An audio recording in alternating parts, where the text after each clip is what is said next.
Aí, agora sim, ficou bom. É o improviso do tripé para projetor. Esse aí é o pedestral do ventilador. Tirei o ventilador, já não estava funcionando. E fiz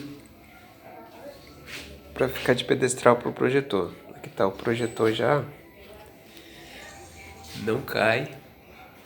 Essa capinha é só para proteger.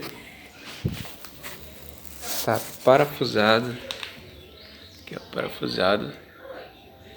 Tem intervalos de tipo umas polcas, né? Aqui e aqui embaixo também na base. E o parafuso, se deixar, ele vem até aqui em cima. Ele tá mais ou menos aqui.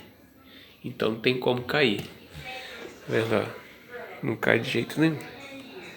Pra lá. E aqui você pode aumentar. Deixa eu colocar aqui por enquanto.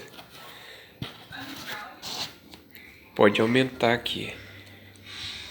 Só baixa aqui um pouquinho.